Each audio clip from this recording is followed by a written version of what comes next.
घंटे में 73 ऑपरेशन, अस्पताल बना दिया बूचड़खाना। पीएम की काशी में हुई हैवानियत, जमीन पर तड़पती रही इंसानियत। जी हां, जमीन पर तड़पती रही इंसानियत। न पिछली घटनाओं से कोई सबक, न नियम और न मानकों की कोई चिंता, बल्कि तमाम घटनाओं को दरकिनार करते हुए पीएम मोदी के संसदीय क्षेत्र में पनाह मांग गई स्वास्थ्य सेवाएं, जहां खुल गई सरकार के दावे और वादों की सारी पोल, यानी पीएम की काशी में हुई हैवानियत।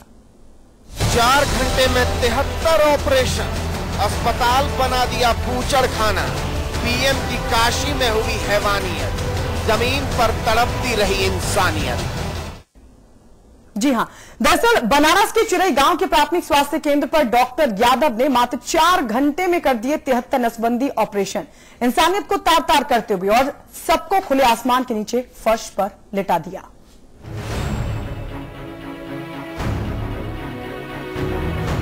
क्या गजब खेल चल रहा है इंसानी जिंदगी से खेलने का, इंसानियत से खेलने का, ईमान से खेलने का।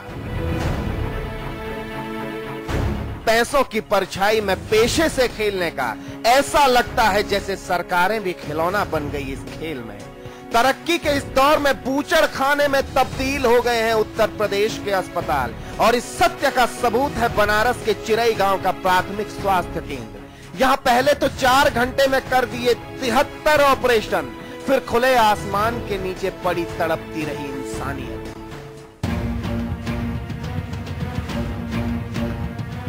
हर राज्य से लेकर राजपथ तक कितनी तरक्की कर ली है हमने, लेकिन आधी आबादी की ये पूरी तस्वीर देखकर ऐसा लगता है जैसे स्त्री होना इस संसार और सभ्यता की सबसे क्रूर सजा है। और उससे भी बड़ी सजा है उत्तर प्रदेश के सरकारी अस्पतालों में इलाज कराना। कि अगर 30 की मानक के अनुसार एक कैंप में 30 से ज्यादा नसबंदी ऑपरेशन नहीं होने चाहिए एक सर्जन टीम के द्वारा।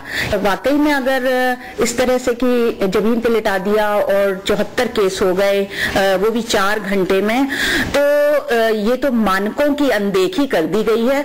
और मरीजों के साथ उनकी मतलब जो उनके रिप्रोडक्टिव राइट्स हैं कि उनको मानकों के अनुसार ही नसबंदी ऑपरेशन किए जाएं, उसका सरासर उन्होंने अवहेलना की है।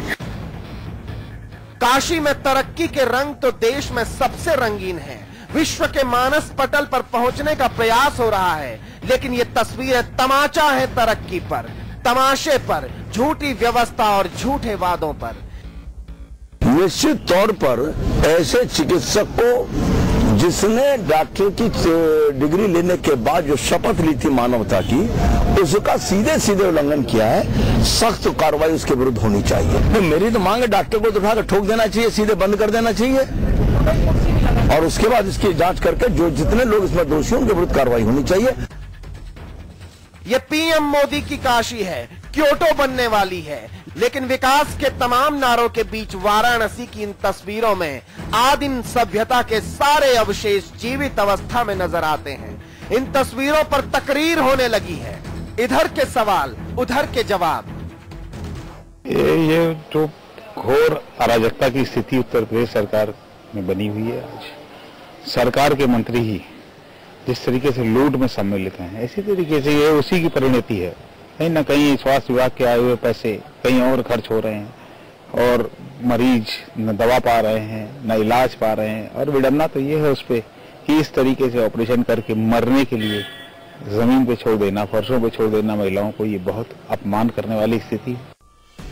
बहरहाल पिछली घटनाओं से कुछ नहीं सीखा, बल्कि बनारस में पोल खुल गई सारी व्यवस्थाओं की।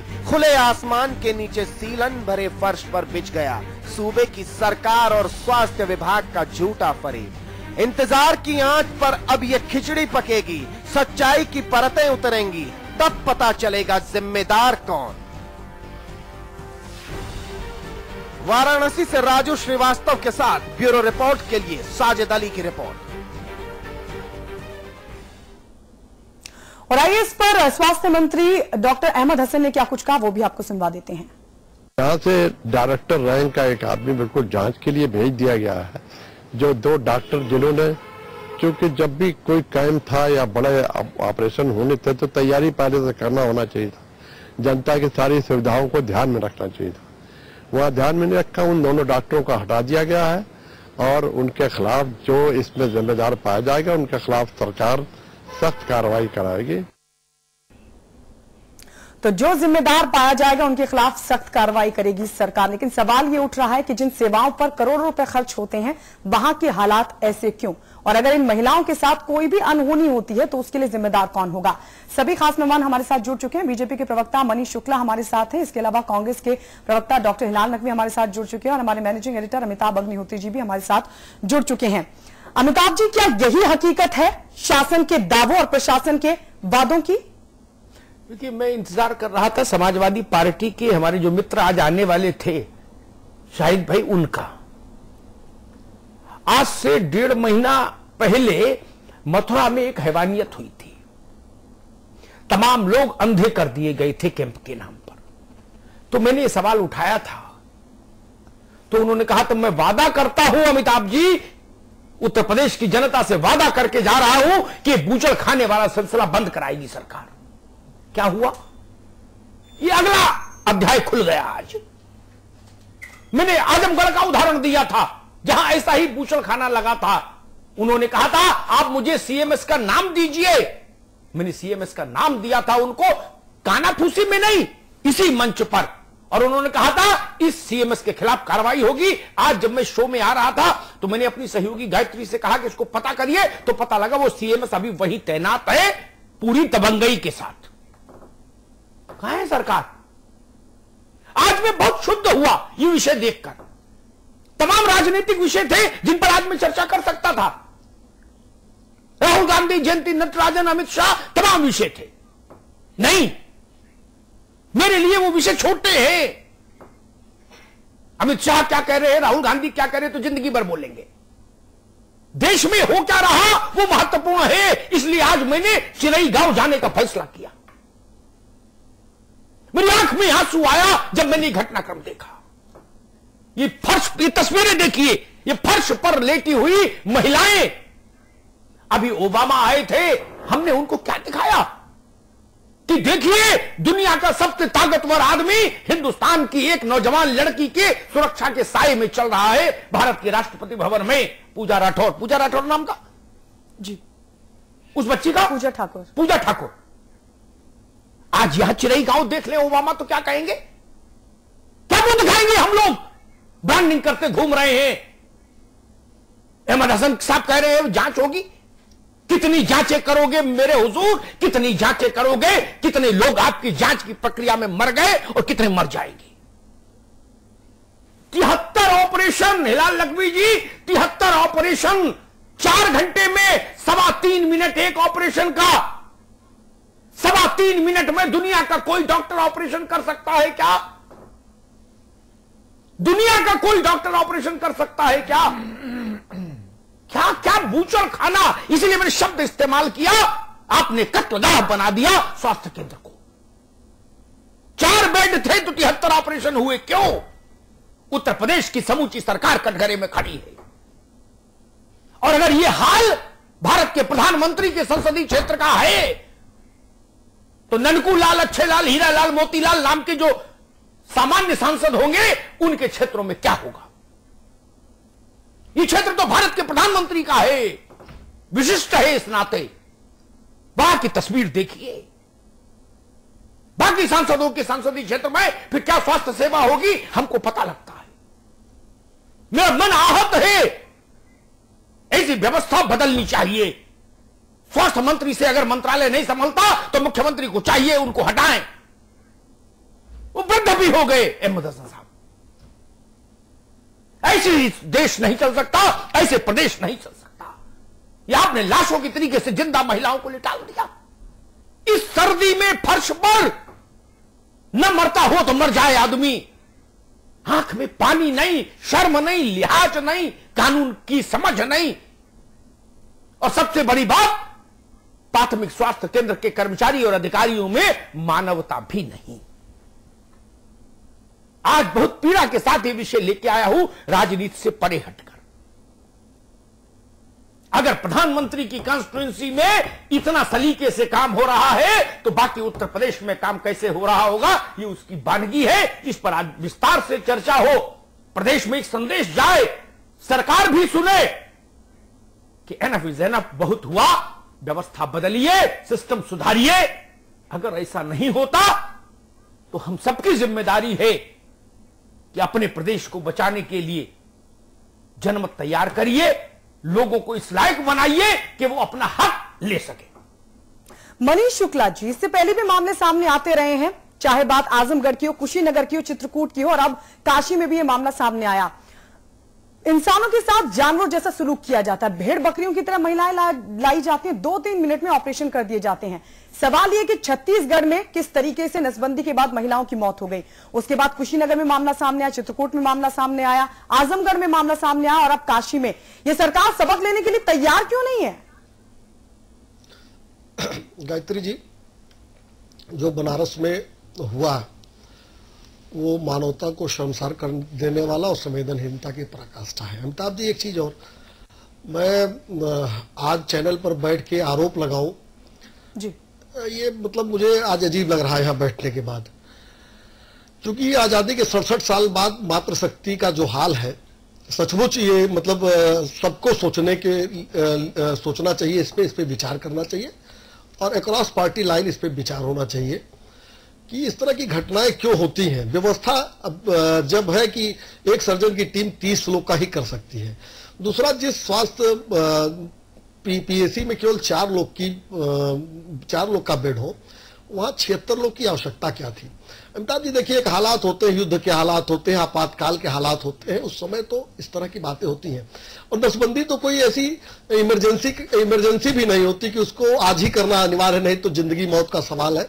इसको एक 15-20 दिन में भी कर सकते थे, 3-3, 4-4 लोग को एडमिट करके कर सकते थे, लेकिन कहीं न कहीं कोलैप्स है पूरे सिस्टम में, और इस पे सबको विचार करना चाहिए।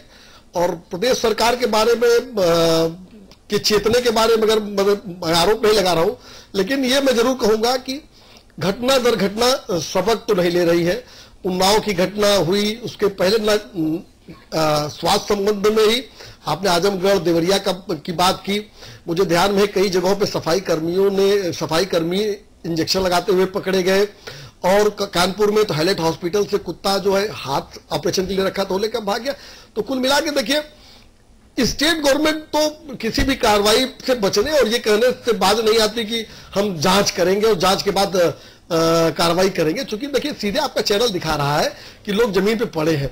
ये वायलेंस ऑफ नियम तो दिख ही रहा है सीधे सीधे, तो फिर किस चीज की जांच तो ये होगी किन परिस्थितियों में कब हुआ, लेकिन जब दिख रहा है तो अब जांच के बाद ये लोग क्या निर्णय लेंगे, अभी 2-4 दिन वो भी सामने आ जाएगा। लेकिन ओवरऑल जो नारी शक्ति है और किन स्थितियों में, देखिए वहां कैजुअलिटी नहीं हुई, ये भगवान शंकर का ही प्रताप था कि वहां कैजुअलिटी नहीं हुई, और नहीं तो स्वास्थ्य विभाग ने कोई कसर छोड़ी नहीं थी। बिलाल नकवी जी, मुझे हम सब लोगों को इस बात पर जरूर सोचना चाहिए, यही सवाल है मेरा और यही मेरी अपील भी है कि उत्तर प्रदेश का तंत्र, यहाँ के गण को आदमी कब समझेगा। और कोई बहस अब नहीं करनी उत्तर प्रदेश में, सिर्फ बहस इस बात की है कि आदमी को आदमी हुजूर कब समझोगे आप। हर घटना यह बताती है कि आदमी को आदमी नहीं समझा जा रहा। महोबा में पुलिस वाले लड़के को, निर्दोष लड़के को पकड़कर पेशाब पिला दे रहे हैं, उसके पेट्रोल डाल दे रहे हैं शरीर के अंदर, इसका मतलब आदमी नहीं मान रहे। मथुरा में 36 लोगों की आंखें फोड़ दी, आदमी नहीं मान रहे। यहां 73 महिलाओं को लाकर सड़क पर पटक दिया, यानी आदमी नहीं मान रहे। अब लड़ाई आदमी को आदमी मनवाने की है, क्या किया जाए इसमें और कैसे बात बने? अमिताभ भाई, यहां पर जो आपने ये प्रश्न उठाया है कि आखिर कब आप मानव को मानव समझेंगे, ये एक बहुत ही महत्वपूर्ण प्रश्न है, क्योंकि जो एक बेसिक राइट्स होते हैं किसी भी मानव के लिए, किसी भी ह्यूमन बीइंग के लिए, उनमें से एक ये होता है कि कम से कम अगर वो उसका मर जाए तो उसका दाह संस्कार सही तरह से हो जाए, अगर वो जीवित है आवश्यकता पड़ने पर उसको स्वास्थ्य की सेवाएं सही तरह से मिल पाए। जो यहां पर हुआ है, बनारस में हुआ है, ये 2 चीजों की पोल खोलता है, चाहे बनारस की बात कीजिए, चाहे आप मथुरा की बात कीजिए। पहली बात तो यह है कि जो उत्तर प्रदेश है, यहां के पास स्वास्थ्य सेवाएं आज की भी तारीख में वही पुरानी बाबा आदम के जमाने की हैं। उसके अंदर किसी प्रकार का कोई परिवर्तन नहीं आया है। स्वास्थ्य सेवाओं में ना तो डॉक्टर की भर्ती होती है जिससे कि उनके नंबर बढ़े। पीएचसी और सीएचसी में आप जाकर के देखिए तो वहां के पास डॉक्टर्स की पोस्टिंग है, डॉक्टर गायब है। और डॉक्टर जब पता लगता है कि वहां मौजूद है तो इस प्रकार की घटनाओं के द्वारा पता लगता है कि हां यहां के पास डॉक्टर मौजूद है और कार्य कर रहे हैं।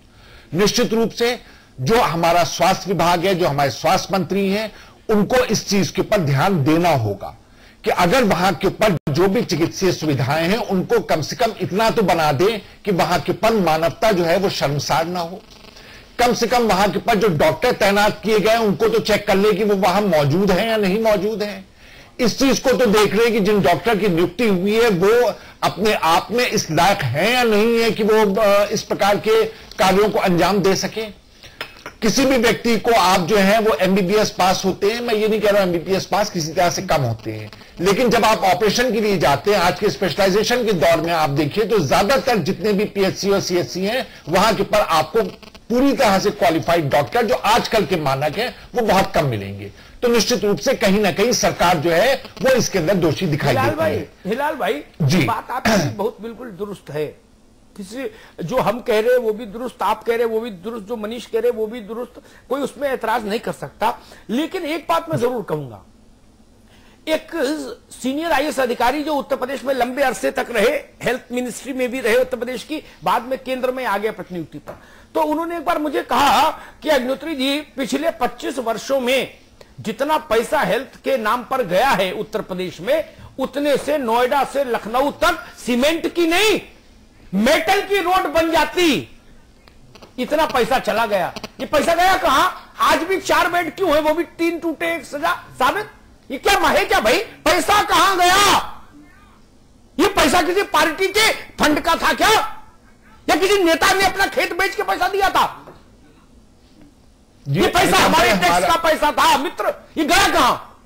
जी अमिताभ भाई, हमारा दूसरा प्रश्न यही था कि जो केंद्र से पैसा आया है एनआरएचएम के नाम के ऊपर, हिलाल भाई केंद्र राज्य छोड़ दो, हिलाल भाई एक मिनट के लिए केंद्र राज्य छोड़ दो। आप अमिताभ भाई एक मिनट सोच बता रहे हैं। नहीं भैया एक मिनट 25 साल में टोटल बजट हेल्थ पर ग्रामीण शहरी सब मिला के किसी योजना सब कुछ इन टोटो जितना पैसा गया उसको जोड़ लो।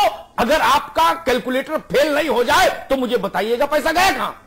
जी बिल्कुल बिल्कुल अमिताभ भाई, यही है कि इन सब चीजों के पीछे मुख्य कारण यह है कि जो पैसा मिलता है राज्य सरकार को इन चिकित्सीय सुविधाओं के लिए, वो सारा का सारा पैसा भ्रष्टाचार की नजर हो जाता है। और वो भी भ्रष्टाचार छोटा मोटा नहीं होता है, इस हद तक भ्रष्टाचार हो जाता है कि कितने उसके अंदर कत्ल हो चुके हैं और हो रहे हैं।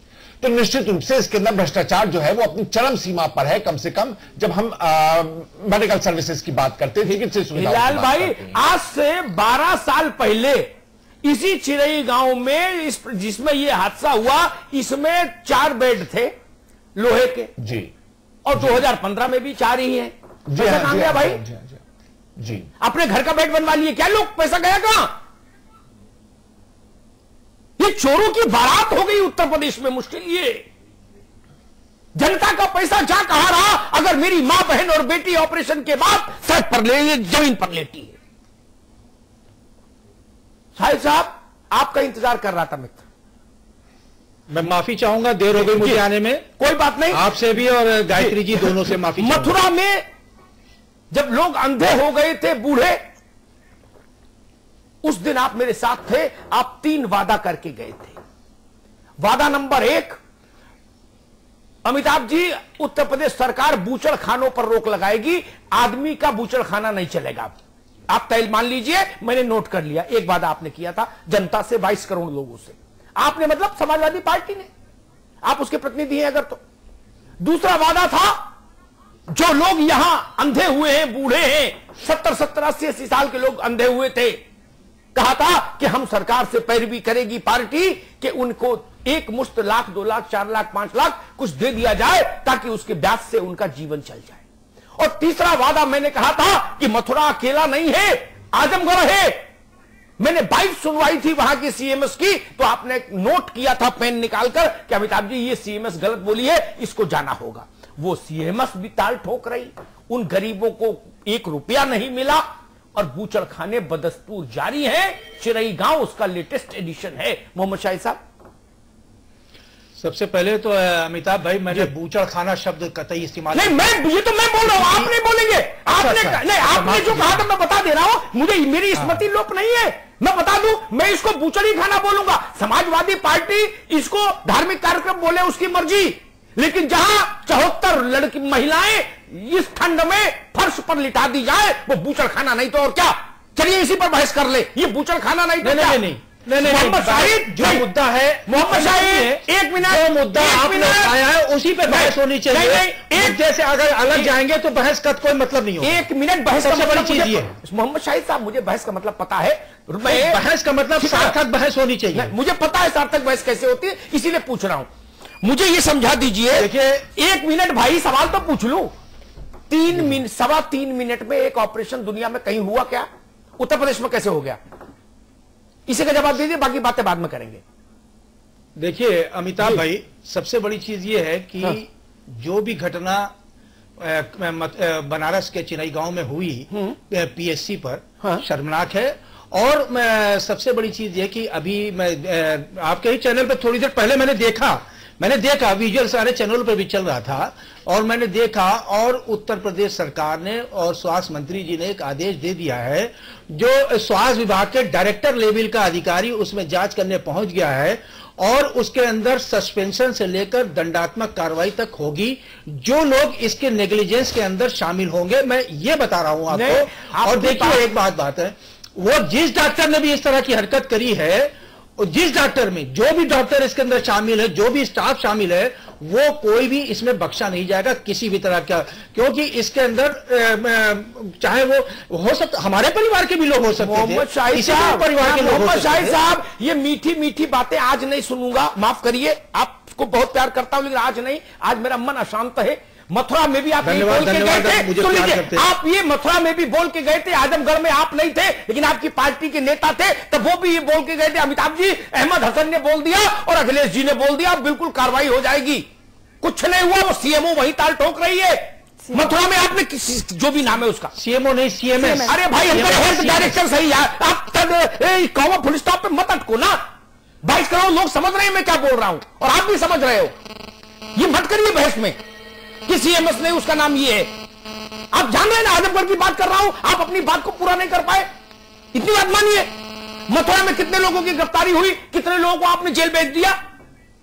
36 लोग अंधे हो गए, 80-80 साल के बुढ़े अंधे हो गए।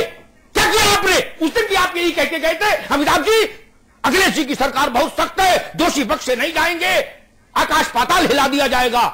क्या हुआ?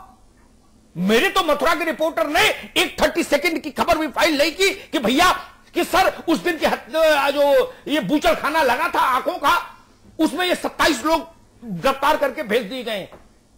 क्या कह रहे हैं आप? किसको बता रहे हैं?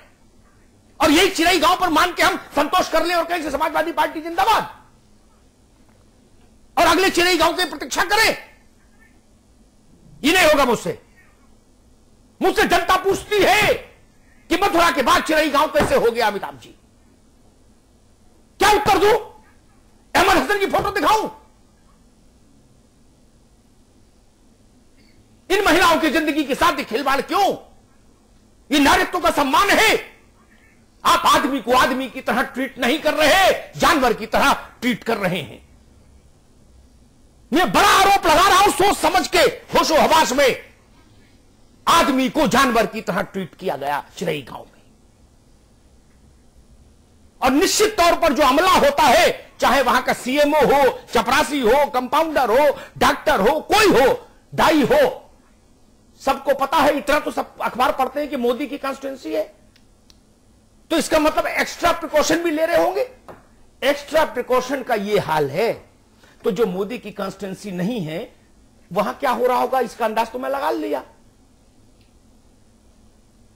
अगर मैनपुरी में ऐसा हो जाए और इटावा में ऐसा हो जाए तो मान लीजिए पूरे प्रदेश में वैसा ही हो रहा होगा उससे गंदा, और बनारस में हो जाए तो भी मान लीजिए पूरे प्रदेश में स्थिति और भी खराब है। आजमगढ़ में भी वैसा ही हो रहा है। आजमगढ़ में भी वैसे हो रहा है। मुलायम सिंह जी वहां से सांसद हैं, वहां भी यही स्थिति बनी थी। तो जहां से हिलाल नकवी सांसद चुन लिए जाएंगे वहां कौन सुनेगा? शाहिद साहब, ये तस्वीरें देख रहे हैं ना आप, ये हमारी आपकी मां होती तो कैसा लगता, हमारी आपकी बहन और पत्नी होती तो कैसा लगता। देखिए तस्वीरें, ये 2015 का उत्तर प्रदेश है हमारा।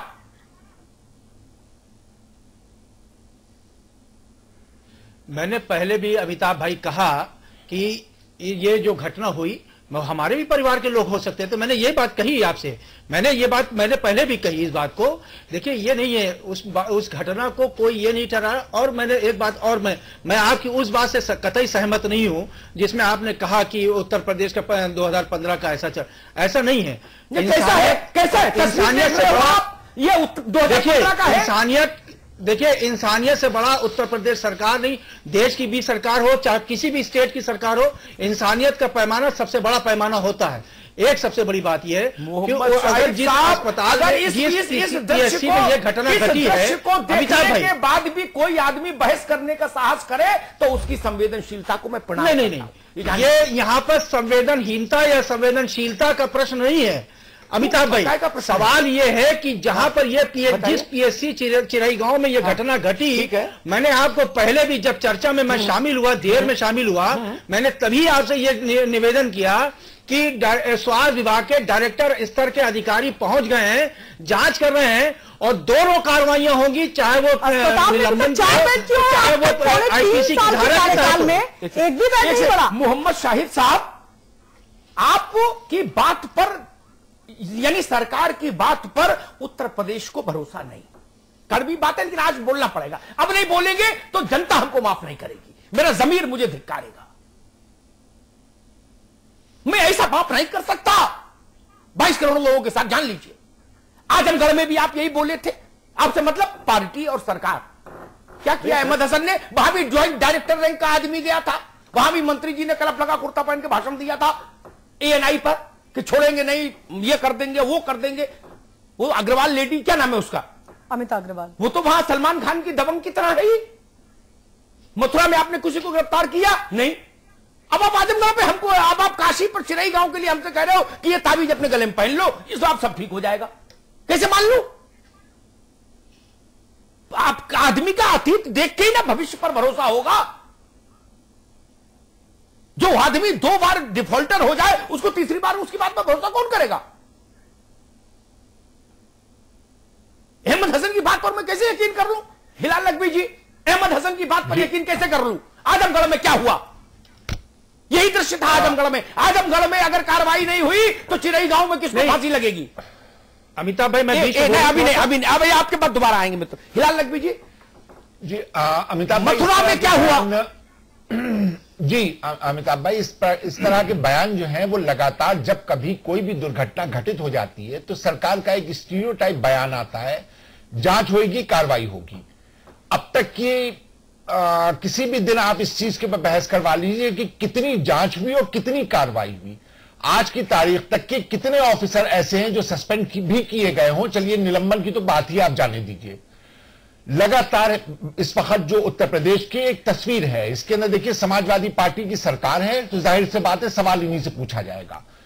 जिस तरह से गंगा जी में लाशें मिली उन्नाव में, जिस तरह से उन्नाव में कंकाल मिले, जिस तरह से आजमगढ़ में हुआ, मथुरा में हुआ और साथ ही साथ अब काशी में हुआ है, तो इस तरह की घटनाएं लगातार घटित हो रही हैं। हम उनकी कोई बात नहीं करते हैं। जो इस बीच में जितने भी दंगे फसाद और जो कुछ भी हुआ मुजफ्फरनगर में क्या हुआ, हम कोई बात नहीं करते, सबको छोड़ दिया हमने। तो यहां के ऊपर यह बात एक बिल्कुल सही है कि आदमी की जान और माल की सुरक्षा जो है वो नहीं हो पा रही है। यहां के ऊपर किसी भी तरह का जो एक मानवता का चेहरा दिखना चाहिए शासन और प्रशासन का, वो देखने में यहां की जनता असमर्थ है। देखने की अगर कोशिश करे तो भी नहीं दिखाई देता है। ये एक अपने आप में सच है। और एक सबसे बड़ा सच ये है कि इतनी महिलाओं के साथ ये दुर्घटना हो गई, आपका महिला आयोग क्या कर रहा है? आपका महिला आयोग भी वहां जाकर के कम से कम उनके साथ सांत्वनाई कर। महिला आयोग तो महिलाओं के अधिकार की बात है। आयोग तो पार्टी की सेवा में लगा है, महिलाओं की सेवा में नहीं, पार्टी की सेवा में लगा। जी हाँ, और यही बात जो है ये बहुत जगहों पे कही जा सकती है। आपने कहा जानवरों जैसा व्यवहार, जी अमिताभ भाई आप ही चैनल पे दिखाया गया था कि जानवरों के साथ कैसा व्यवहार हो रहा है। मैं प्रमाणित कर दूंगा कि जानवरों से बदतर व्यवहार है, मैं कायम हूं। हमारे अमिताभ भाई, अमिताभ भाई हम मान रहे हैं, आपको खुद को याद होगा, एक सेकंड लेंगे, बस एक सेकंड लेंगे अमिताभ भाई, आपको खुद को याद होगा आपके चैनल पे दिखाया गया था कि जानवरों को किस तरह से हवा और पंखे और एसी के अंदर रखा जा रहा है इसी उत्तर प्रदेश के अंदर। ठीक है, तो इसलिए जानवरों की तुलना आप इंसानों से ना कीजिए। ठीक है, हिलाल भाई ठीक है, एक बात मुझे याद आ गई, शाहिद साहब से कह दूं, शाहिद साहब से मतलब हुकूमत से कह दूं, हमारे गांव में भैंस और गाय जब गर्भवती होती थी तो उसके खान पान का ख्याल रखा जाता था, चना गुड़ और देसी घी मिला खिलाते थे। और जब उसके संतान होती थी तो उसकी स्पेशल केयर करते थे, बच्चे की भी और उसकी जन्म देने वाले की भी। ये व्यवहार तो हम लोग जानवरों के साथ भी करते रहे, ये कैसा व्यवहार है? और आप कह रहे हो इस व्यवहार को क्षमा करो अग्निहोत्री जी, माफ करिए मैं नहीं कर सकता। मोहम्मद शाहिद साहब एक बात कहता हूं, आपका सिस्टम कितना नाकारा और झूठा है। उन्नाव का एसपी लक्ष्मीकांत वाजपेयी से वो क्या कह रहा है, वो उनसे क्या कह रहा है, वो उनका हेडक है। निर्मल खत्री का हेडक निर्मल खत्री जाने, स्वामी प्रसाद मौर्य का हेडक वो जाने। मैं अपनी बात कहता हूं, सुनी कहीं नहीं। मेरे से उन्नाव के एसपी ने खुद कहा व्यक्तिगत, मैंने कहा ये क्या है भाई, 100 से ज्यादा कंकाल है। आपके एसपी ने मालूम क्या कहा, उन्होंने कहा अग्निहोत्री जी मैं कसम खा के कहता हूं 4-5 से ज्यादा नहीं। आज काउंटिंग हो रही है वहां, मेरे ख्याल से अब खत्म हो गई होगी। सुबह 11 बजे से काउंटिंग शुरू हुई थी। आपकी जानकारी के लिए बता दूं कैसी सरकार चला रहे हैं आप लोग। 4 बजे मैंने वहां से रिपोर्ट ली थी कि कितने नरकंकाल काउंट हो चुके, तब तक 54 हो चुके थे। आपका एसपी झूठ बोलता है, मुझे गुमराह करता है, राजनेताओं के साथ खेल खेले, समझ आती है बात, मुझे गुमराह करता है। आज मुंह छुपाने लायक नहीं बचा कहीं ना, कहां मुंह छुपाएगा? क्या कर रहे हैं? ये सवाल नहीं पूछे, ये नहीं पूछे कि 100 से ज्यादा नरकंकाल कहां से आ गए। फिर आपने दूसरा झूठ कल पूरे तंत्र ने एक दूसरा झूठ खड़ा किया, फॉरेंसिक जांच के लिए रखा है। बिसरा डीएनए, जिसे अमिताभ जी तो डीएनए सुन के घबरा जाएंगे, वो गांव के आदमी वो क्या जाने डीएनए। मैंने 20 फॉरेंसिक एक्सपर्ट से बात करने के बाद आपके अधिकारियों के मुंह पर रिपोर्ट चस्पा कर दी कि आज के वैज्ञानिक युग में किसी भी मानव की जांच के लिए, सुन लीजिए धैर्य से, किसी भी फॉरेंसिक जांच के लिए शरीर रखने की जरूरत नहीं, शव रखने की जरूरत नहीं। नाखून से, बाल से, छींक से, थूक से, लार से परीक्षण हो जाता है। और बोरे में भरती राशि आपने क्या हो क्या रहा है? मतलब सब मिर्च का पाउडर लेके चल रहे हैं, चाहे जिसकी आंख में झोंके दे रहे हैं। मोहम्मद शाहिद, अगर इसके बाद भी आप ये कहो कि अमिताभ जी आप अपने आवाम के साथ खड़े मत हो, आप इन बेईमान अधिकारियों के साथ खड़े हो, तो मैं नहीं खड़ा हो सकता। माफ करिए शाहिद साहब, मैं उन्नाव में उन 100 कंकालों के साथ खड़ा हूं जो गुमनाम लोग हैं, वो कौन है, और चिरई गांव में इन माताओं के साथ खड़ा हूं 74। किसी पार्टी को अच्छा लगे तो भी खड़ा हूं, बुरा लगे तो भी खड़ा हूं। कोई गलती तो नहीं कर रहा उनके साथ खड़े होकर शाहिद साहब? नहीं, मैं आपकी बात से इत्तेफाक रखता हूं, मगर अमिताभ भाई जी, सबसे बड़ी बात यह है कि वो कंकाल हैं वहां पर, वो आज के नहीं है, पिछले 15 साल के हैं कंकाल। ये बात सच है कि कंकाल मिले, ये नेग्लिजेंस है वहां का अधिकारियों का, वो मैं कह रहा हूं। और आपने जैसा अभी आप ही मैंने बताया कि वहां आज जांच चल रही है, उसका हम इतना विवेचन कर देंगे कि उसमें आपका डीजी भी नप जाएगा, भी यही चेहरा खराब हो जाएगा। जो क्या उनने बोला मैं एक एक का खंडन कर दूंगा, बिंदुवार प्रमाण के साथ, प्रमाण दिखा दूंगा। हम लोग भी बारात शादी नहीं किए तो बारातें बहुत की हैं मालिक। आप लोग कितनी बार सत्ता में रहे? हम लोग तो 25 साल से सत्ता ही देख रहे हैं, प्रशासन ही देख रहे हैं, एसपी डीएम का आना जाना, मंत्री मुख्यमंत्री यही देख रहे हैं ना। सिस्टम कैसे चलता है?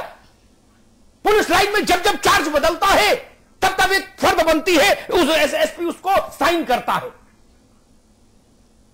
ये कहां छुपे थे, किसने साइन किए? आप आज 20 साल बता रहे हो, 20 साल में तो वहां 40 एसपी बदल गए, उनके दस्तखत कहां है? लाओ। मैंने कल एसपी से कहा था आपके दिखाओ कागज, बगल झांकने लगा। विषय बदल जाएगा, वरना उन्नाव पर बहुत विचित्र स्थिति नहीं। ट्रांसफर पोस्टिंग सरकार का अपना अधिकार है, इसमें मैंने ये कहा ही नहीं। अरे आप कहां का जवाब देने नहीं, मोहम्मद शाहिद, ये सरकार का अपना अधिकार है। अरे ट्रांसफर कब किसको कब करना है, कब कहां नहीं करना है, ये सरकार का अधिकार है साहब भाई। शाहिद जी, किसी से पूछ के ट्रांसफर नहीं किया जा सकता। शाहिद जी, मैंने आपके अधिकार पर उंगली नहीं उठाई, इतनी मेरी हैसियत नहीं। आप मालिक हो प्रदेश के भाई। 40 लोगों के ट्रांसफर हम कह रहे हैं, हम अरे उन्होंने क्या कह रहा हूं, आप क्या जवाब दे रहे हो? उसको 2 मिनट में हटाऊंगा। नहीं, ये मेरा अपना अधिकार है, सरकार का अधिकार है। आप मालिक हैं। वो अगर उसकी एफिशिएंसी नहीं समझ में आएगी किसी भी अधिकारी की, उसको नहीं लेना। मोहम्मद शाहिद, मोहम्मद शाहिद साहब, मेरा निवेदन मालूम है। नहीं, मेरा निवेदन, मैंने ये कहा ही नहीं, आप काहे को जवाब देने लगे? मैंने सरकार के ट्रांसफर के अधिकार पर उंगली उठाई नहीं, ये विषय नहीं। मैंने निवेदन इतना किया, उसका जवाब हो तो दे दीजिए, मैं माफी मांग लूंगा आपसे सिर झुका के, और नहीं दे पाए तो फिर मान लीजिएगा कि झूठे और मक्कार अधिकारी हैं। जब एसपी बदलता है, पुलिस लाइन का एक चार्जशीट वो फर्द बनती है, ठीक, उस पर एसपी साइन करता है। अगर 20 साल 25 साल 30 साल जवाहरलाल के समय के भी कंकाल वहां रखे हैं आपके मुताबिक, कोई संख्या मान लो, मेरे शब्दों में मत जाइए, भाव समझिएगा। एसएसपी ने साइन किए होंगे फर्द, किसी ने नहीं पूछा जितने भी आए कि भाई ये कंकाल क्यों रखे हैं। एक, उस सिक्योर्ड जोन में कंकाल पहुंचे कैसे? अगर दाएं बाएं से आ गए। सवाल नंबर 3, अगर जांचों के लिए रखे तो बोरे में ठूस के जांच होती है या फ्लास्क में रखा जाता है? कैंसर की जांच कराने जाता है आदमी, तो आदमी पूरा भट्टी में डाल दिया जाता है क्या केमिकल में?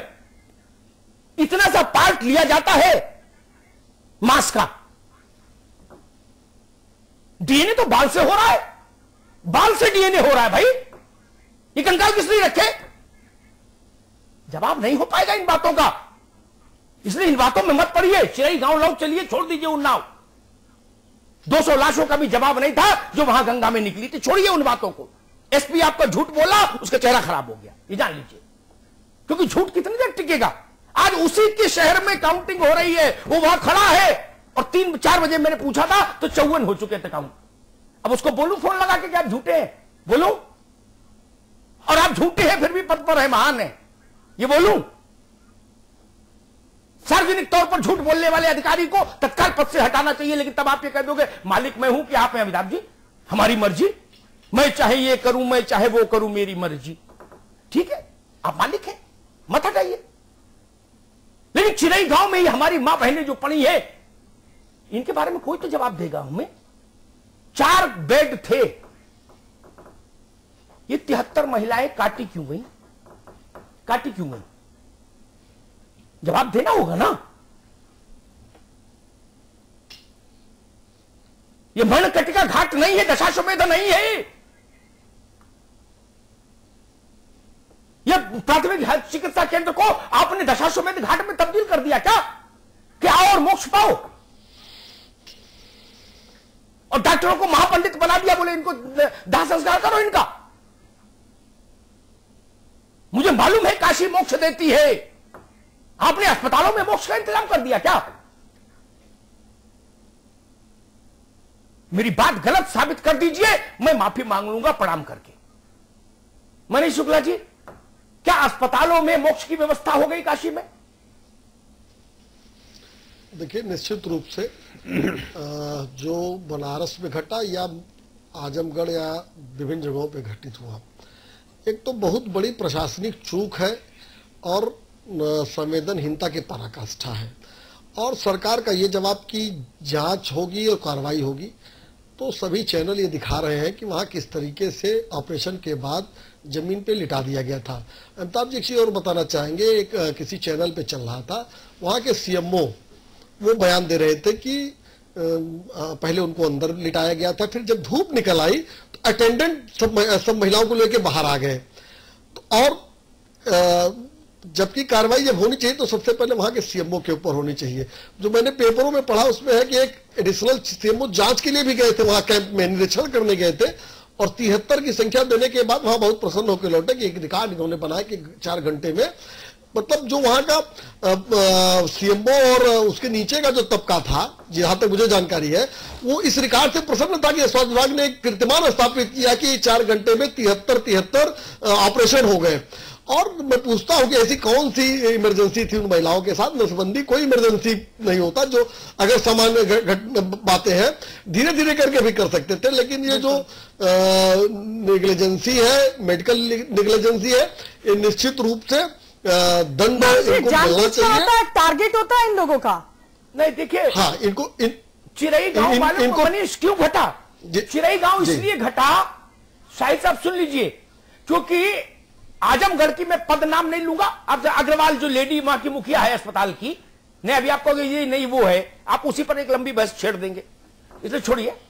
उस मुखिया ने मालूम मुझसे क्या कहा था, और किसी से नहीं, मुझसे मालूम क्या कहा कि फोन पर, क्या अग्निहोत्री जी ये गांव के लोग हैं, ये घर में कौन से बिस्तर पर सोते हैं, वो भी पद पर है आपके शासन में, धन्य हो आपका अधिकार ट्रांसफर करने का, जिस पर आपको बहुत दम्भ और गर्व है कि अमिताभ जी आपसे पूछ के ट्रांसफर करेंगे क्या? मेरी मर्जी, चाहे जिसको रखे। ऐसे लोगों को रखेंगे जो आदमी को जानवर समझते हैं। हम ही लोगों ने सरकार चुनी है मालिक, या अपने घर से लाए थे सरकार? मोदी घर से लाए हैं सरकार, या आप घर से लाए हो सरकार, या हम लोगों ने चुन के आपको राजा बनाया है? इतना तो कम से कम लिहाज करिए जनता का। आप लोग ऐसा व्यवहार करते हो जिले इलाही जैसा, क्या हमारा अधिकार है अमिताभ जी 20 रखे, एसपी चाहे 40 रखे, आप मत बोलो। नहीं बोलेंगे, फिर 17 आएगा, फिर गांव गांव घर घर जाएंगे, चिरौरी करेंगे, आप करेंगे ना? फिर कहेंगे माई बाप हो आप लोग, गलती माफ करो, और सरकार बनने के बाद आप कह दो कि मेरा अधिकार है। आप कौन होते बोलने वाले? जी हां, जमीन पर तड़पती रही इंसानियत, लेकिन इसने कई सवाल खड़े कर दिए हैं। सवाल सरकार पर है जो लगातार बेहतर स्वास्थ्य सेवाएं देने का वादा करती है, दावे करती है, लेकिन सवाल ये उठता है कि आखिर कहां गए वो दावे और वादे। चिरई गांव का ये मामला सामने आया और इससे पहले भी कई मामले सामने आते रहे हैं, जब कुछ ही मिनटों में ऑपरेशन कर दिए जाते हैं और भेड़ बकरियों की तादाद में महिलाओं को बुलाया जाता है, नसबंदी करके उनको जमीन पर लिटा दिया जाता है, और उसके बाद सरकार महज ये कहकर खानापूर्ति कर लेती है कि संबंधित डॉक्टर के खिलाफ कार्रवाई होगी। लेकिन सवाल सरकार से भी है कि क्या अपने 3.25 साल के कार्यकाल में सरकार सुविधाएं तो छोड़िए, जरूरी कमियों को भी दूर नहीं कर पाई है। सभी खास मेहमान हमारे साथ लगातार बने हुए हैं। नकवी साहब, ये सवाल उठता है, भले ही अहमद हसन साहब या मोहम्मद शाहिद जी बोले कि हमने इस पर कार्रवाई की, हम उस पर जांच करके कार्रवाई करेंगे, लेकिन ये सवाल तो उठता है ना कि आपका 3.25 साल का कार्यकाल हो चुका है, आप सुविधाओं के दावे कर रहे हैं, लेकिन जो कमियां हैं उनको तो आप सुधार भी नहीं पा रहे। गायत्री जी, हमने बराबर ये बात कही कि देखिए, जहां पर सरकार जांच करके किसी निष्कर्ष पे पहुंचे और उसके बाद में फिर वो कार्रवाई करे जी, तो जब वो ये कहती है कि हम जांच करेंगे तो उस बात में दम लगता है, उसके ना समझ में आता है कि हाँ ठीक है, ये जांच करेंगे और कार्रवाई करेंगे। लेकिन लगातार पिछले 3.25 साल के अंदर लगातार इस तरह की घटनाएं हुई और लगातार उसके ऊपर जांच आयोग बैठाए गए हैं और लगातार सबके सब बरी हो गए हैं और सबके सब अपनी अपनी जगहों के ऊपर बहाल हैं। यहां पर चिंता जो है वो मात्र इस बात की नहीं है कि जो हुआ है उसकी चिंता हो, बात इसकी है कि ये आगे फिर होगा। देखिए, अगर दंडात्मक कार्रवाई कर दी जाए, इनके साथ जो है स्ट्रिक्ट एक्शंस लिए जाएं, सिर्फ ये ना कह दिया जाए कि इनके खिलाफ जो है वो हाई लेवल की जांच की जाएगी और जांच के अंदर जो आएगा उसके बाद फिर उस पर कार्रवाई की जाएगी, तो सबको मालूम है जांच होगी का मतलब ये हो गया है कि थोड़ा बहुत जो है भागदौड़ करनी पड़ेगी, थोड़ी बहुत जो है वो एक यूपी में वर्ड यूज होता है कि थोड़ी बहुत चिरौरी काटनी पड़ेगी, उसके बाद सारा मामला ठीक हो जाएगा। तो जब इस चीज का आश्वासन यहां के हर बड़ी घटना के पीछे रहा है अब तक की, तो इसमें भी यही होना है। जांच का मतलब यह हो गया है कि जो वहां के ऊपर जो अफसर हैं उनको सिर्फ भाग दौड़ करनी पड़ेगी, इसके अलावा और इसका कोई मतलब नहीं है। हम बराबर ये बात कह रहे हैं, हम इस बात की अपने दोस्त है हमारे शाहिद साहब, उनसे भी कहते हैं कि साहब एक मर्तबा आप सरकार के पास जाइए और पूछिए कि इतनी घटनाओं में आपने कितनी जांच आयोग बैठाए, कितनी उसकी रिपोर्टें आई और उसके ऊपर क्या कार्रवाई की गई। कम से कम चैनल पे जाके आप ये बता तो सके, देखिए यहां के पास मामला गड़बड़ था, इसमें हमने ये कार्य किया। और तो और जिसको ये बहुत दम ठोक करके कहते हैं बदायूं की घटना को लेकर के कि सीबीआई ने कह दिया ऐसा कुछ नहीं हुआ है, लेकिन इनको वहां के अपने पुलिस प्रशासन से पूछना चाहिए था कि फिर तुमने ये बयान क्यों दिया, बिल्कुल। क्या कारण था तुमको ये बयान देने के। देखिए कोई सवाल नहीं पूछे जाते हैं, और जब कोई सवाल नहीं पूछे जाएंगे हम आज से महीना 1.5 महीने बाद फिर किसी और घटना को लेकर के ऐसे बैठे यहां के पर बहस कर रहे होंगे, और उसके बाद फिर होगा कि साहब जांच होगी। बिल्कुल। मनीष शुक्ला जी, हर बार यही होता आया है। अब सवाल यह है कि सरकार ऐसे प्रशासन को इजाजत देती ही क्यों है जब आपके पास संसाधन नहीं है, सुविधाएं नहीं है, और आप इजाजत दे देते हैं? क्या जरूरत है इतने सामूहिक, इतनी बड़ी तादाद में महिलाओं की नसबंदी करने की उस जगह पर जहां पर महज 4 ही बेड हैं? गायत्री जी, एक सर्जन की टीम 30 ऑपरेशन कर सकती है, और वो भी वहां जहां संसाधन हो। ये स्वयं दर्शाता है कि वहां नियमों के विपरीत कार्य किया गया, लेकिन अभी भी वो डॉक्टर, वो अतिरिक्त सीएमओ जो जांच पे गया था और सीएमओ बनारस मौजूद है, ये सरकार की प्रतिबद्धता को बताती है कि कितनी प्रतिबद्ध है सरकार वहां कार्रवाई करने को। और हम लोग चूंकि लगातार डिबेट के माध्यम से लगातार 3 साल लोगों के साथ बैठे हैं, भाई किसी का मोबाइल ऑन है क्या? वादों को वहां किसी का मोबाइल ऑन है क्या? वो गए, बाहर गए जी, वो बाहर चले गए, वो आपके ही कोई करस्पॉन्डेंट थे जी। मनीष शुक्ला जी जी, तो लगातार हम लोग आपके चैनल पे भी विभिन्न जगहों पे ये कस्बे वादों को हम लोग देख रहे हैं। सरकार की कार्रवाई होगी और मीडिया ज्यादा दिखा देता है, विपक्ष की साजिश है। आज तो एक बड़े नेता बयान दे रहे थे, मैं 1 सेकंड बता दूं, समाजवादी पार्टी के, कि वो नरमुंड मिलने पे, कंकाल मिलने पे, कि भाई इसमें कोई साजिश है और ये साजिश कौन रच रहा है ये पता लगना चाहिए। आजम खान जी ने उस दिन कहा था कि साक्षी जी लाए थे, तो इसी तरह कोई साजिश है, ये बयान दे रहे थे। तो ये जो बचने का तरीका और छोटा तरीका है, इससे सरकार को बढ़ना चाहिए और फिर से ये घटना न घटे, इसके लिए इनके खिलाफ कार्रवाई, दंडात्मक कार्रवाई अगर हो जाए, इनको अगर नौकरी से जाने की स्थिति हो जाए, तो आगे से लोग स्वयं नियमों का पालन करने लगेंगे। बिल्कुल। और अगर नहीं हुई है और नहीं होगी तो हम ये ही मानेंगे मोहम्मद शाहिद जी कि इस सरकार में इंसान को इंसान नहीं समझा जाता, इंसान की जिंदगी को कोई कीमत नहीं है समाजवादी पार्टी की सरकार में। नहीं, ऐसा नहीं है गायत्री जी। फिर अब तक कार्रवाई क्यों नहीं हुई? 22 करोड़ क्यों बार-बार ये मामले सामने आ रहे हैं? उत्तर प्रदेश सरकार की है, उनकी हिफाजत करना, उनके स्वास्थ्य की हिफाजत करना, उनके हर तरह की हिफाजत करना उत्तर प्रदेश सरकार का कर्तव्य है। और अभी आपको बताऊं, उत्तर प्रदेश सरकार में स्वास्थ्य विभाग में जितना काम हुआ है, इतना अभी तक हिंदुस्तान के किसी भी स्टेट में नहीं हुआ। विभाग के अंदर ही काम हो रहा होगा आपका। अगर आप पूरा सवाल का जवाब मुझे दे दें तो बहुत बेहतर होगा। जी जी। दूसरी बात, और मैं अमिताभ भाई को संबोधित करके एक बात कहूंगा, अमिताभ भाई, स्वास्थ्य विभाग में बहुत काम करने की जरूरत है, इतने ये बात सही है। और मैंने आपको पहले भी कहा, निग्लिजेंस किसी भी स्तर का हो वो बर्दाश्त के काबिल नहीं होना चाहिए, ये बात सच है। चाहे वो डॉक्टर हो, चाहे वो पुलिस हो, चाहे वो कोई भी लोग हो, नेग्लिजेंस किसी भी तरह का बर्दाश्त नहीं किया जाएगा उसमें। और मैं आपको बताऊं, स्वास्थ्य विभाग में बहुत काम करने की जरूरत है और उसमें सबको मिलकर काम करना पड़ेगा।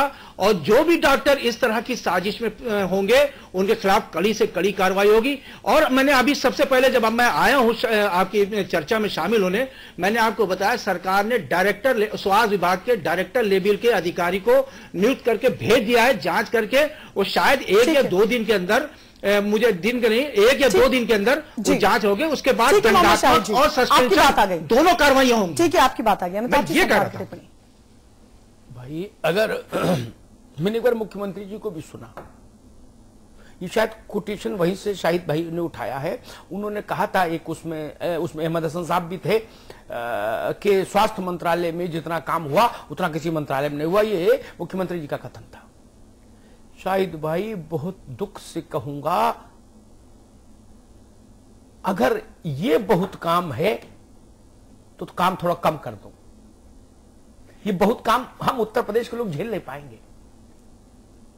अगर 74 मां बहनों को ऑपरेशन के बाद फर्श पर लिटाल दें लोग, तो इतना बहुत काम हम झेल नहीं पाएंगे। थोड़ी व्यवस्था खराब कर दो। आपने ज्यादा सुधार दी लग रहा, इतनी मत सुधारो, थोड़ी गिरा दो। मैं निवेदन कर रहा हूं, करबद्ध प्रार्थना है। कबीरदास ने कहा, तू कहता है कागज लिखी। आप लोग पढ़ते हो कागज का लिखा जो बाबू बना के देता है। तू कहता है कागज लेखी, मैं कहता हूं आंखन देखी। क्या अहमद हुसैन की रिपोर्ट क्या कह रही? मेरे लिए इमैटेरियल है, मेरी आंख जो देख रही है मेरे लिए वही सत्य है। शाहिद भाई लंबी कहानी नहीं, गोविंद वल्लभ पंत का इशू नहीं उठाऊंगा। 90 दिन के भीतर स्वास्थ्य विभाग की 4 बड़ी दुर्घटनाएं उत्तर प्रदेश में हुई हैं। 90 दिन के भीतर। कैसे इसको पासिंग मार्क्स दे दूं? आप तो कह रहे हो इसको डिस्टिंक्शन दे दो, मैं कह रहा हूं तो फेल हो गया, पास ही नहीं हुआ मंत्रालय। 90 दिन में 4 बड़ी दुर्घटनाएं। आप मेरा कलम पकड़ रहे हो, कह रहे नहीं इन्हें 75 नंबर दे दो अमिताभ जी, आपको मेरी कसम दे दो। क्यों? इन दुर्घटनाओं के लिए नंबर मिलना चाहिए। सरकार आपकी हो, चाहे मोदी की हो, चाहे शिवराज सिंह की हो, चाहे ममता बनर्जी की हो, किसी की हो, क्यों मिलेगा? क्यों नंबर मिले भाई? एक। दूसरी बात, यही सब आप बार बार इस पर जोर दे रहे हो। ज्वाइंट सेक्रेटरी क्या नाम, सेक्रेटरी क्या डायरेक्टर को खुदा है, हमारे टैक्स के पैसे से वो भी तनख्वाह पा रहा है, उसको और काम क्या जाने चाहिए? कोई विशेष बड़ी उपलब्धि है क्या कि देश में कभी ऐसा नहीं हुआ, ऐसा काम हो गया क्या? ये तो मैं तब मानता जब मुख्यमंत्री जी चिराई पहुंच जाते तो ये तर्क होता। आप बार बार नाम लेके कहते कि अमिताभ जी बताइए कभी मुख्यमंत्री गया क्या? हमारे मुख्यमंत्री गए। ये बाबू तो इसीलिए होते हैं जांच करने के लिए, और इनका काम क्या? वहां लखनऊ में क्या करेंगे? चाय बिस्किट खाएंगे क्या भाई? उनको इंजेक्शन तो लगाना नहीं, और उनको क्या काम? यही काम है ना, जाना चाहिए, उसमें कोई विशेष बात नहीं। लेकिन हम भरोसा कैसे कर लें? जब आजमगढ़ में ऐसा हुआ तो आपके उस अस्पताल के मुखिया जो थी लेडी, उसने कहा ये औरतें तो घर में कौन सा उसमें लेटती हैं, बेड पर, फर्श पर लिटाल दिया ऑपरेशन का, तो क्या होगा? इसमें क्या गलत बात है? इतना संवेदनशील प्रशासन है आपका, इतना। अभी संवेदनशीलता को ओढ़े के बिछाएं। उन्नाव का एसपी कहता है 4-5 है अमिताभ जी, आपको मेरी कसम मान लो, और 3 बजे तक काउंट हो गई थी। अब उस रिपोर्ट को गले में टांग दूं एसपी के, क्या करें बताइए? मैं आपका पक्ष लेना भी चाहूं तो कैसे लूं? मुझे रास्ता तो दिखाओ, मुझे आप बता दो क्या अमिताभ जी इस मेरा पक्ष ले लो, मैं ले लूंगा। लेकिन मैं ऐसे दृश्यों को देखने के बाद बेईमानी नहीं कर सकता अपने जमीर से, ये जान लीजिए। कोई परिस्थिति बने, कोई हानि लाभ हो, कुछ नहीं। मथुरा के गुनहगार जेल में दिखा दीजिए मुझे, मैं आपको सैल्यूट करूंगा। आजमगढ़ में अधिकारी जेल में दिखा दीजिए, मैं आपको सैल्यूट करूंगा। मऊ में हुआ था, कहां हुआ था जी? आजमगढ़ के बाद और कहां हुआ था? कुशीनगर में हुआ था। उनके अपराधी जेल में दिखा दीजिए, मैं आपको प्रणाम कर लूंगा। जब कहीं कुछ झंडा नहीं गाड़ा तो यहां अहमद हसन की बात पर मैं कैसे भरोसा कर लूं कि आपके एवरेस्ट पे जा रहे हैं? कैसे मान लूं? उनके कहने से एवरेस्ट में जाना मान लूं क्या भाई? नहीं।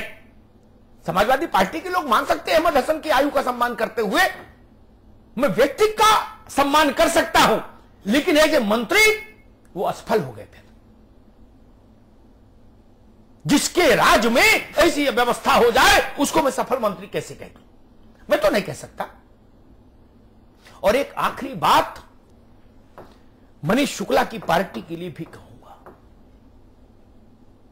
Obama, Putin, France, Germany, Japan, चीन, जाम्पिंग टाम्पिंग सब अच्छा है, चाय कॉफी सब अच्छा है, सूट बूट सब अच्छा है, लेकिन जहां से सांसद हो वहां के दुख सुख में भी कभी सुध लिया करो। जिस धरती ने आपको वोट देके लोकसभा भेजा है, उस धरती का भी अधिकार है आप पर। इतनी बड़ी बड़ी घटना घट जाए, मैं देखता रहा ट्विटर पर कि शायद कोई एक ट्वीट आए, आप प्रधानमंत्री हैं, हम आपकी संवैधानिक मजबूरी समझते हैं, संघ राज्य का रिश्ते समझते हैं हम। ऐसा नहीं कि सारी बुद्धिमत्ता राजनेताओं के ही पास है, समझते हैं मर्यादा, लेकिन उनके प्रति सहानुभूति तो जताई जा सकती थी।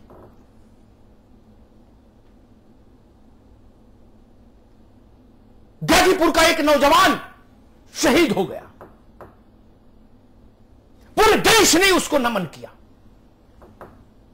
चीफ ऑफ आर्मी स्टाफ ने जाकर नमन किया, देश भर की आंख नम हुई राय के लिए। अगड़म बगड़म चगड़म मगड़म तमाम ट्वीट में देखता हूं नाना प्रकार के। राय के लिए ट्वीट नहीं, क्या दिक्कत क्या है? क्या मोबाइल में पैसा खत्म हो जाता है क्या? क्या बोलते हैं नेट पैक ना, वो खत्म हो जाता है क्या? नहीं, आपको तो 99 रुपए वाला नेट पैक दिलाने की जरूरत है नहीं, सब फ्री है।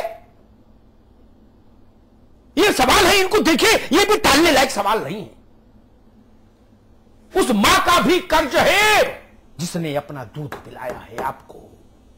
काशी आपकी मां है प्रधानमंत्री जी, जिसके आशीर्वाद से आप लोकसभा पहुंचे। पूरे देश में लोग आपके नाम से जीते होंगे भाजपा के, वो आपके एहसानमंद रहे, लेकिन आप काशी के एहसानमंद रहिए। काशी का मसला है, आपको एक ट्वीट करना चाहिए था, राय की शहादत पर आपकी ओर से टिप्पणी आनी चाहिए थी। गृहमंत्री जी हैं, लखनऊ से जीत कर गए।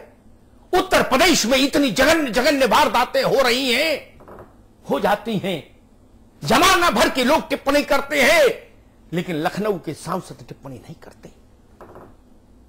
आप सांसद नहीं है क्या? मतलब आप केवल क्लिंटन पुतिन पर ही टिप्पणी करेंगे क्या? ओबामा वगैरह पे, ननकू के बारे में नहीं बात होगी, रशीद चचा के बारे में बात नहीं होगी, ननकू के बारे में बात नहीं होगी, जुम्मन के बारे में बात नहीं होगी, अब केवल ओबामा वगैरह मिशेल वगैरह में चर्चा होगी क्या? यह भी तरीका ठीक नहीं है। देखिए, टोकिए, मुख्यमंत्री से बात करिए, आप लखनऊ जाइए, मुख्यमंत्री को दिल्ली बुलाइए, एक समन्वय स्थापित करिए। लेकिन उत्तर प्रदेश के 22 करोड़ लोगों को बेहतर जीवन मिलना चाहिए। यह प्राथमिक जिम्मेदारी मोहम्मद शाहिद की पार्टी की है और द्वितीय जिम्मेदारी भारतीय जनता पार्टी की है, जो हुकूमत हिंदुस्तान है और जिसने 73 सांसद उत्तर प्रदेश ने जिसको जिता के दिए। देखिए, टकराव छोड़िए, समन्वय करिए, कोई रास्ता निकालिए। ये नहीं डलवा पा रहे 4 बेड से 5वां बेड, केंद्रीय सहायता से वहां व्यवस्था करिए।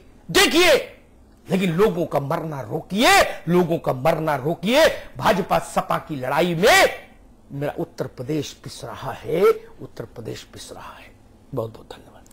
बहुत बहुत शुक्रिया आप सभी का हमारे साथ जुड़ने के लिए। मनीष जी आपका, नकवी साहब आपका बहुत बहुत शुक्रिया, मोहम्मद शाहिद जी आपका, अमिताभ जी आपका भी बहुत बहुत शुक्रिया इस चर्चा में हमारे साथ बने रहने के लिए।